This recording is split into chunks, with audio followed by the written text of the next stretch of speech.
had no way of knowing this about you when I met you, but you are an awesome dad.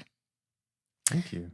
And in celebration of Father's Day, I thought it'd be fun to have a little conversation about some of the things that I think really make you stand out as a dad and have created an incredible bond with our daughters. We're going to go over those few things in an interview-style podcast episode all about Father's Day and what it takes to win as a dad. Let's jump in. Welcome to the Family Goals Podcast. We're Graham and Shay Cochran, and we believe that your family can do things differently.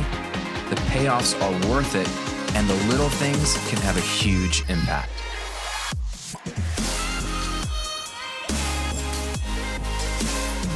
I know they mass produce those number one dad mugs, and anybody can get a number one dad mug. Who's keeping track of that? But if there was an ultimate true number one dad of the universe,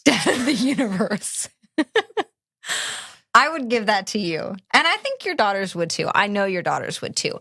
Graham has an absolutely incredible relationship with both of our daughters. And he has really from day one, despite your growth, natural growth as a parent, from day one, I think you have had a particularly close, connected, impactful relationship with the girls that they are going to benefit from for the rest of their lives.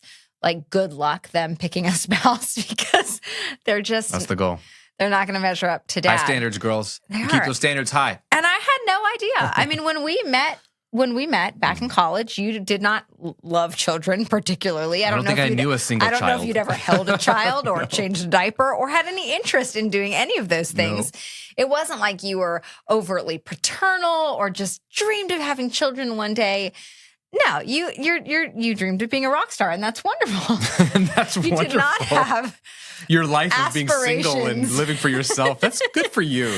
Your aspirations do not necessarily revolve around becoming a father. And you turned out to be an amazing father, a better father for our daughters than I could ever have imagined. So I think that we could kind of summarize the reasons why that's true in three major categories. And so I just want to kind of ask you some questions and kind of get you to tease out what you think is behind each of these three things. Cool. And hopefully the men in the audience can take something away from this. The single ladies in the audience can think through the type of man that they want to marry, the type of man that they want to be the father to their children.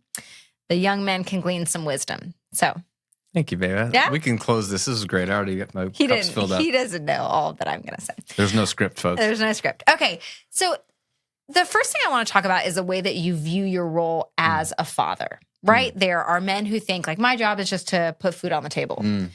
Many of us grew up in traditional homes. This wasn't the case with my dad, but I know many of my peers, their dad was just there to pay the bills, and that was about it. And then you should just be grateful that someone's paying the bills. Like, I'm just bringing home the bacon. That is not you. And I think the way you view your role has a lot to do with the way that you show up as a father. So unpack that for us a little bit. How do you view your role as a father? Yeah, I feel like a father. So this is what's coming up for me in the moment, and it's not because I'm a Star Wars nerd, but because Star Wars is like every good story. In every good story, there is a guide character. And Donald Miller talks about this. If you want to nerd out on sales and marketing, he likens it to storytelling. In every good story, there is a hero and there is a guide. And so the guide character is usually an older man, like a hermit or a wizard. You think of Dumbledore, you think of Obi-Wan Kenobi, you think of Gandalf. Like they're usually like this older sage person who has to at some point mentor the young hero. And so that's the image that pops up in my head, is like a father is meant to mentor, guide, protect, nurture, and show the way. Along, show the way for the children. The children are the hero in the sense of, like, not that they're the center of the family, but like they're on a journey. My role in this, since they're young, we all need mentors. If you've ever had a mentor or a coach or somebody believed in you, we always need one in every stage of life.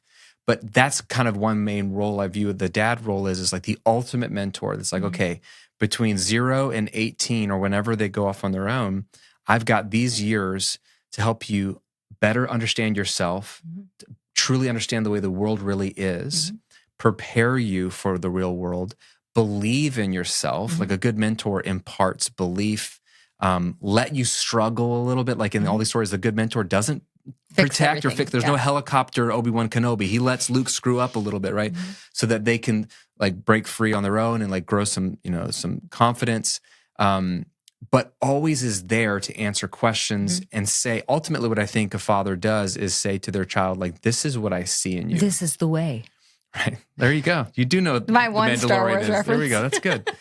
No, but even not this is the way, like, because that can be abused. Sure, like, 100%. This is literally the way you will do what I say. You'll have the job I have. This is what your mom and I think. Turn into me when you grow up. And that's an abuse of fatherhood. Really, again, if you're the father, you're not the hero. You're the guide to try to pull the child along for him or her to find their unique path. Yeah. So, but a child needs their father to say, this is what I see in you. I see greatness in you.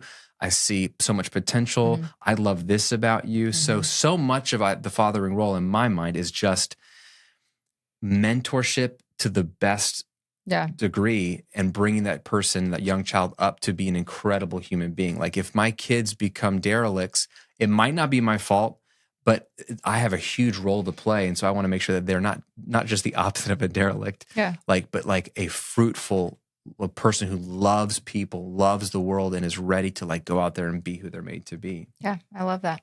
That's just one aspect of it. I'm skipping the obvious ones. Provision is important. You view it as your primary responsibility to provide? I do. And I know that like we've always had a shared income home. Like, so we have this, we're both entrepreneurs, which is a little unique. So I've never been the only person making money. And that when we first moved to Florida, that you were probably making more than me when you took on wedding jobs.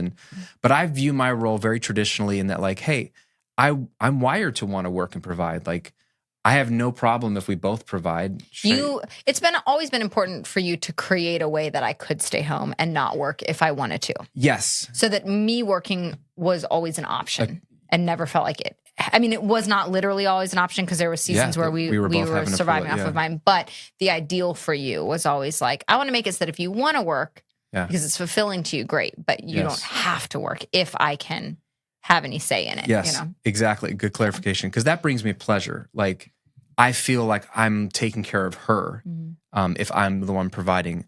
I don't feel any pride that like she can't bring any money or like I have to do it all. It's like, it gives me joy to like take care of my family in that regard.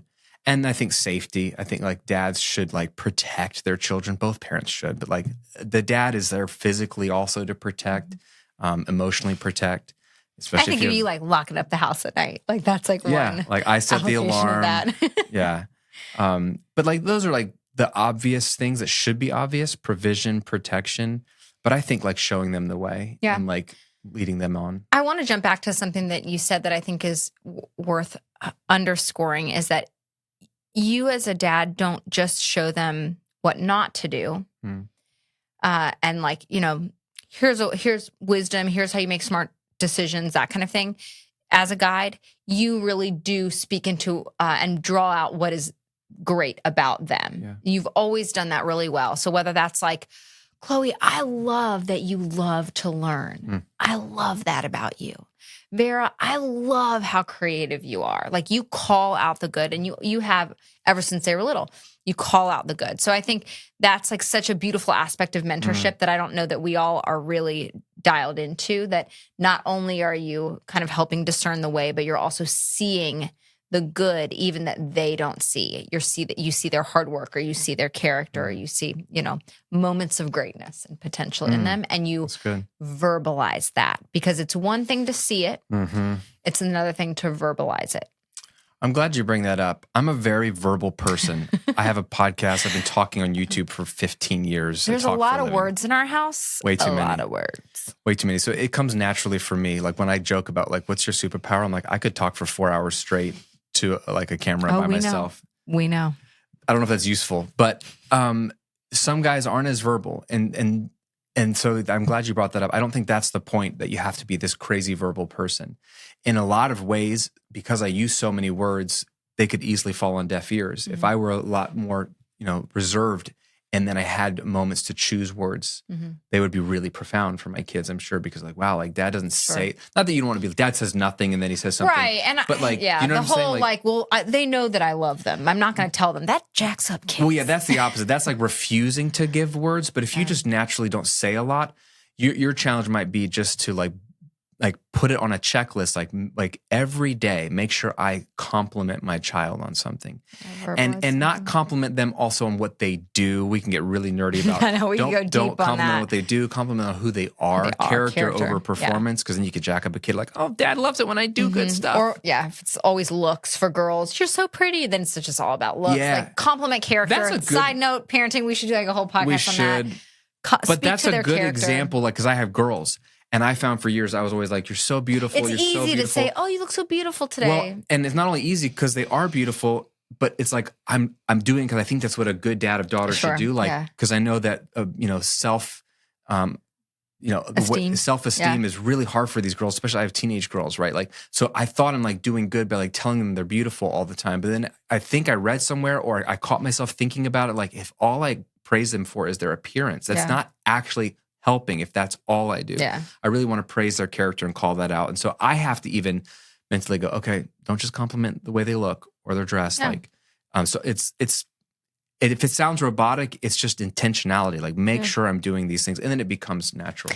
So this kind of gets into the second umbrella topic that I think sets you apart or makes you a really, really great dad. And that is the way that you engage the kids. The way that I see that and what I mean by that is there are a lot of dads that don't really know what's going on in their kid's life. And by the nature of this parenting setup, it might be that the mom tends to know more of what's going on with the social dynamics at school or with a teacher or with, a child's given interests. It might be that mom is a little more dialed in.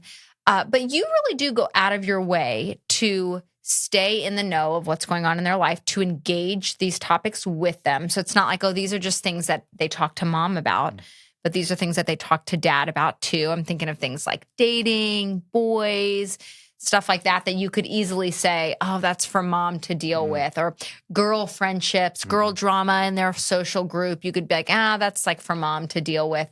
But you really do draw them out. You really do try to stay up to date with what's going on in their life, in all their spheres of concern, the things that are on their heart, and you engage them and draw them out well.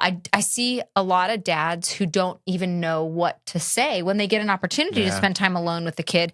You see them everyone's on tech. It's tech gather time because the parent, and this could go for moms too, they just haven't been engaged enough that they actually even know the questions to ask.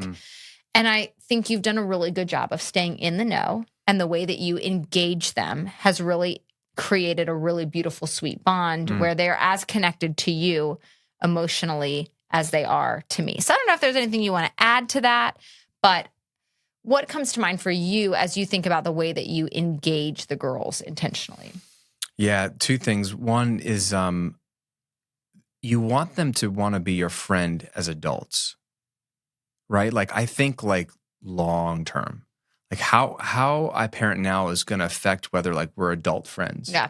What you're not saying is that you want to be their best friend now, because that's not always the parenting role. No, but like any good relationship, boss, employee, like business owner, marriage, like there's multiple hats that you wear. And in parenting, like there's multiple hats. So there is a friendship hat, especially as they get older. Like, but especially when they're little, like you want to be buddies with your kid. Be able to play with them. Be able to play with them, and because when we're going to be adult together for longer than we're going to be adult and children. Like if you think about it, like over the scope of our lives. So one reason why a lot of parents and their adult children don't get along is because they never learned how to be friends.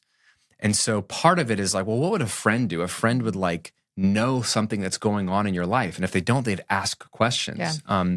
So part of it is I want to be a friend, and I want to model friendship to them. But obviously, the friendship hat can't win over like the dad hat in terms of like authority and parenting discipline, and that's not what we're talking about here today. But an example of how that's the other thing is that I will say, so I want to be their friend, so I'm going to ask them questions, and sometimes it's hard when they're little, like it's hard. Yeah. So it's like any good friend, you don't give up. You keep asking questions. That's the secret to any relationship, is just ask them questions and then pay attention, and you'll find the things that light them up. And then, okay, if you want to talk about that, let's talk about that. But I remember there was a season where I felt really close to Chloe. She's her oldest. And then there was a season where I felt like I had nothing in common with her. And it was really awkward for me to have I bump into her in the hallway, like, hey. And I had nothing to say to her, and she had nothing to say to me. And it wasn't always that way, but we went through a season where that became the norm. I hope you have a great day. Yeah, you too. How was school? It's fine. But then she would talk to you. And it wasn't that she was avoiding me. There was nothing that had happened, but we just ran out of things to talk about, or we didn't have a lot in common. And what I was realizing one day was, man, she's 12 or 13. She's changing. What she thinks about herself is changing. The things she's interested in is changing. She's not the same person as the 10-year-old, 11-year-old Chloe. And so I can't go to the same go-tos as I used to before. And I almost had to start over. And she's a different person. Okay, what is she like now? How do I get to know this new person? Yeah, and guys, it took me about a year to kind of like relearn who Chloe is now. And now our friendship is sweeter than it's ever been. Yeah. But it looks like two different seasons for me. Like we had it, then we lost it, and I had to rebuild it again. Because just like in marriage, like we grow and change. Yeah. And so like if I'm like, well, I already, like Shay used to talk to me about these things. If she's changed, I need to like relearn friendship with Shay. And it's been the same with the girls. Yeah. Hey, I hope that you're loving this episode. But listen, what we really want to do is save you from one more boring night of tech gather time spent scrolling your phone side by side. We have a better idea. Okay, we've created 5 absolutely foolproof conversation prompts to help you connect with your spouse today. Yeah, these are like literally fill in the blank, easy. Simple questions, nothing heavy, nothing too serious. These are light and fun to do exactly what they say, to help you connect. So to get these free conversation prompts, just go to familygoalspodcast.com/connect. They're free, they're fun, use them today. Now, back to the episode. And the places that you're engaging them matter too. I think the fact that I would say we have a co-parenting ecosystem in our house.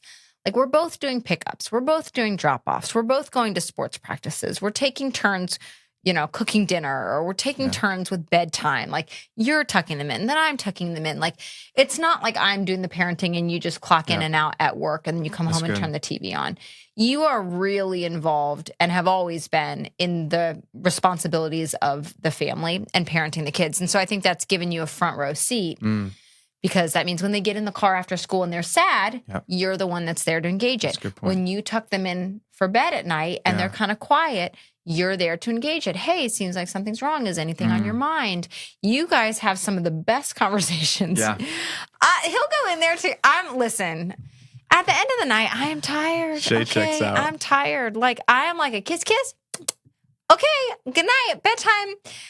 Graham will go in, and this has always been true. Graham will go in to say goodnight, and like 45 minutes later, if you were to walk by the room, they would be like philosophizing about the planets, black and holes, what happens when. Oh my God! Science, Star Wars, and because the kids will ask the stalling questions, and us moms, we know that is a stalling question. Like I'm not explaining to you why flowers are purple right now. We can talk about that tomorrow. And you're like, let's talk about that. I'm glad you're bringing this up. Thank you for saying this. In all seriousness, though, like guys, tuck your kids in to bed. Yeah. Like I know mom wants to do, both of you tuck them into bed, but there's something precious about a dad and his kids. It's not just girls, like dads and his kids, like tucking them into bed, like do it as long as you possibly can. Linger for as long as you reasonably can so that mom can go to bed. Sorry. Yeah, well, let mom go to sleep. But like the busyness of the day might preclude you from being able to like have cool conversations. But then when they're in bed, it's the quieting of the minds. It's like, hey, like don't just kiss them and go to like bed. Just like linger and see if there's something there. Because a lot of times that's when my youngest, who's quiet, wants to open up. It's when teens open up the most. So to mom or dad, you got to be willing to engage them late at night. That's when their guard is down a little bit. They don't have anywhere they can run off to. That's when you're going to get the most engagement out of them. 100%. And it's just a sweet time. Like my favorite time with the girls is tucking them into bed. And not every night. Like some nights it's like, good night, dad. Good night. Love you. But some nights there's like we've had the best conversations, Yeah. or the silliest conversations, and like those are the memories that lock in, even if they forget, which they will, what we talked about. Yeah. They're like, oh, Dad is close to me. He's like tucking you in is like a symbol of like You'll you're get safe. up in bed. And Yeah, lay I'll lay in next bed to with him them. sometimes. Yeah. Like you're safe. Yeah. I'm making sure you're good. I'm locking up. You're good.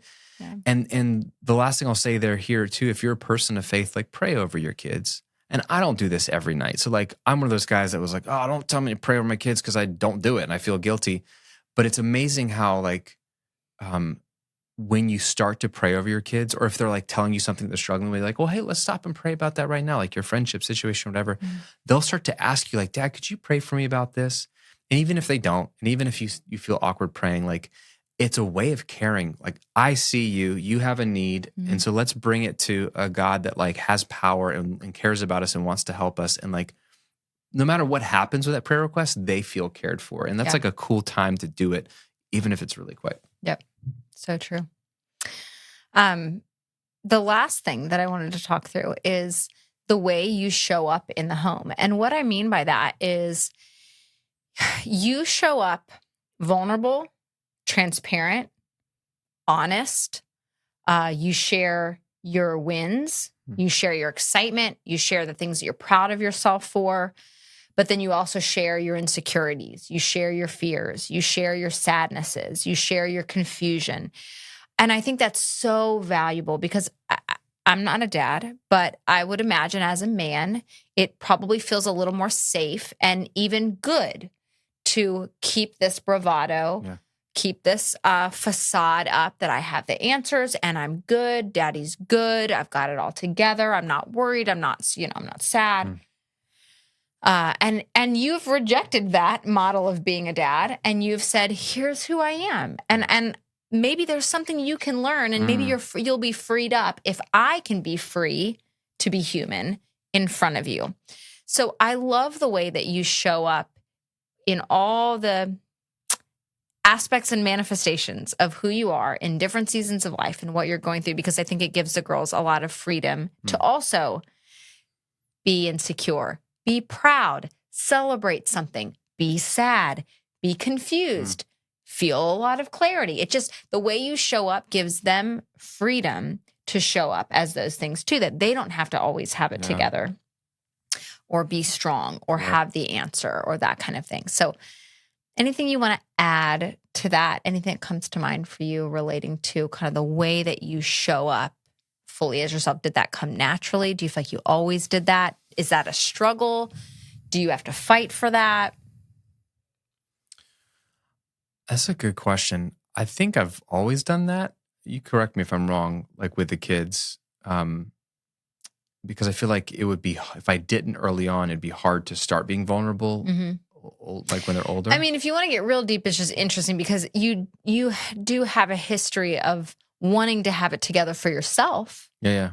You know, you don't want to be confused or insecure or vulnerable for yourself, but somehow you manage to push through that to show up in a way that's very real and transparent for the girls, which is interesting. Like you would rather keep it tucked in. Oh, 100%. Yeah. I'm conflicted on this because, I really care what people think of me. And so there's always this, like, how do I look? What do people think? And I think the war is that I want that naturally.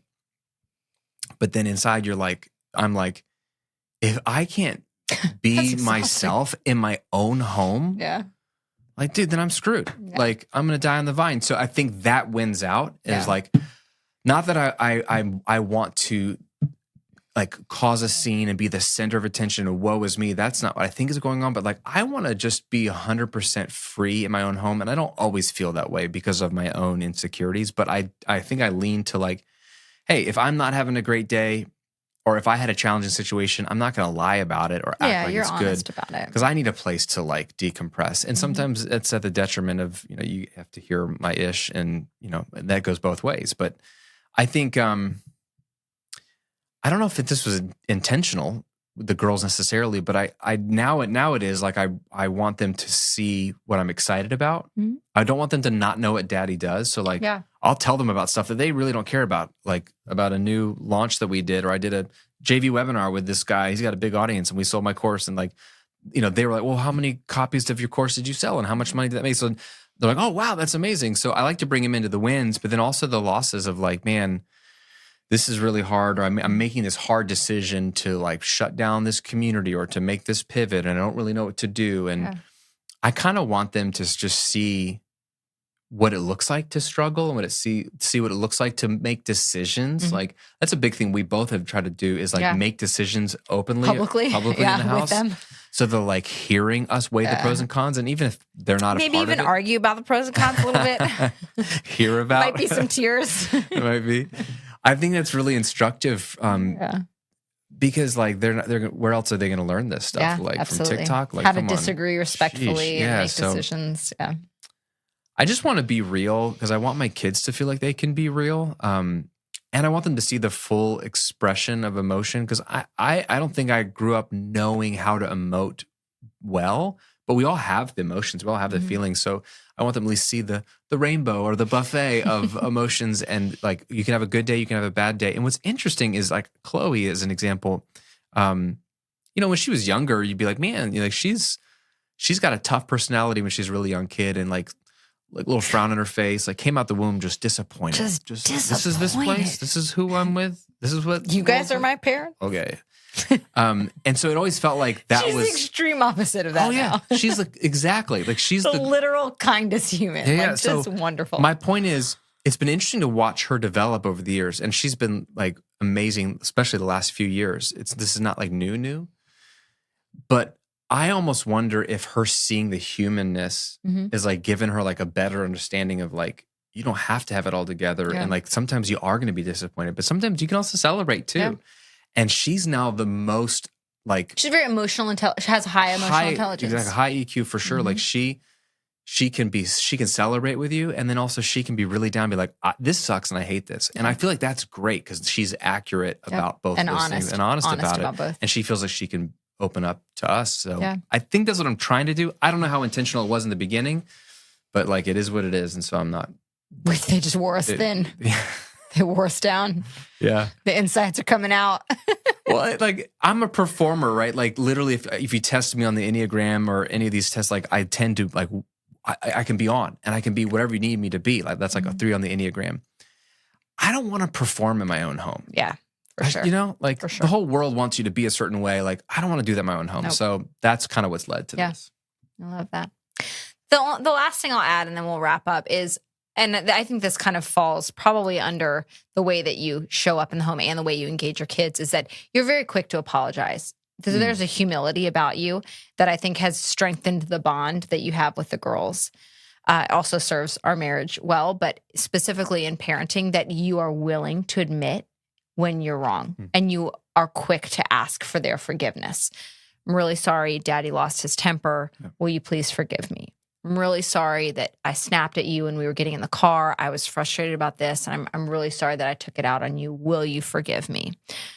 You're very quick to do that, and I think that just builds a lot of trust and is enormously helpful from a discipleship perspective, because then they learn it's okay to be wrong. Yeah. It's okay to make mistakes. Yeah. You just apologize and you receive forgiveness and you move on. No one's perfect, not even Dad. So I don't have any questions about that. That's really a beautiful attribute. I mean, manly attribute of you that you have is that kind of humility and being willing to apologize. I appreciate it. Can I just say something to the You can give closing arguments. Well, then we have to go pick up the kids because it's time to go pick up our kids right now. Oh, this is real life. All right. This is the last thing I just want to speak to the dads or the future dads. Like, to Shay's point earlier, like I didn't know anything about kids, and I was telling someone recently, I can't remember who it was, or I was talking to a couple, and it might have been guys at like this Bible study I'm a part of, that a guy who hasn't been married. Oh, it was this weekend with the mastermind. He was like, yeah, like I've been reading up on books on like parenting and like when's the right time to be a parent. And I was like, bro. Like there is no book. There's no right time. There is no book that's going to tell you the right time. And there's not enough books you could read that are to make you feel prepared. Yeah. And I was like, let me tell you, I was not a guy that thought about kids or really wanted kids is like it comes up in my mind. I assumed I would have kids. That was about as far as it got because that's what people do, which sounds really bad, but they're just being honest. And then when I had kids, as much as I loved when they were little and it was exciting, like I struggled to know how to engage or what to do with them. And I was also struggling in my career and business at the time, but I just felt like I don't have any like connection with these kids. And I actually compared myself to my younger brother, Wes, who he's 5 years younger, but he had started to have kids even sooner age-wise than we did. So we've had kids around the same age. And so we've been parenting at the same time. And when I would see him with Noah or Elizabeth, and I was like, man, he gets on the floor and plays with them. He's so silly. When I hear him talk, he talks a lot about how he loves hanging out with his kids. And that was never something I talked about in conversation. And so I remember having a conversation with him and saying, dude, I'm really sad about myself. Like, you're a natural dad and you love being with your kids. And my kids are 6 and 7, 8 now. And I do the right thing, but it's not like my natural affinity to want to just be with them. And I feel really guilty inside. So my point is I started the first 5+ years of being a dad feeling like I'm doing okay. But internally, I was like, I wish I loved being a dad. And I wish it came more naturally to me. And it has just grown. Like I love being a dad to those girls. Mm-hmm. Genuinely, yeah. Almost more than anything else. And that's like such a sweet surprise to me because that's not how I was wired early on. So it just my encouragement is if you don't feel like you're a natural dad, it's like anything, like give it time, don't quit, don't be hard on yourself, or don't create a narrative of like, I'm just not a good dad or I'm not a playful dad. Like, don't speak those words. Like, practice it, try again. And there's going to be different seasons that it opens up for you. And like, if I can fall in love with fatherhood and get to that point after now 15 years of doing it, you can do it too. And especially since so many of you are like already naturally gifted with kids, it'll be a little bit easier for you. But just wanted to throw the encouragement out there. I love that. Yeah. We like to end by saying something we're grateful for. So I'll go first. I am obviously grateful for the type of dad that you are to our daughters. We're going to have very secure daughters that will likely choose spouses well because of what they've seen modeled in you. So thank you for that. I'm grateful for you. Well, let's throw it back at you. I'm grateful for you that you have empowered me to be a good dad. You don't speak critically of me. You don't come down on me. You don't try to edge me out. You don't act like you know what's best for the kids and just, stick to working, or like you don't fuss over things. You would let me struggle with the diapers or the food, or if you get this, like you wouldn't just like beat me down. Like, that's not how you do it. Like, you let me try. And that gave me the willingness to want to try. And it also showed the girls once they're old enough to see that like, oh, mommy thinks dad's doing a good job. Mom and dad are both competent and capable parents. As opposed to like, mom's the competent one. My dad is like I can't leave the kids with my husband for the weekend. But that like, I could try to make a case for myself, but you allowing me and empowering me to be a dad is huge. Because without that, like, it's me like saying, look, I can be part of this parenting thing too. But you've always included me, and like not only included me, but asked me to like co-parent. And you value my feedback and input, and have always just welcomed that. And so thank you for teeing me up to figure the fatherhood thing out on the fly. Yeah. You're welcome. That was fun. Happy Father's Day. Thank you. And happy Father's Day to our dads and all the fathers out there. It's a hard job. Doesn't get enough respect out there. So keep it up. You're doing a huge thing. Dads are important. Dads are needed. So be a good one, and at least be a better one than you were yesterday. See you guys later.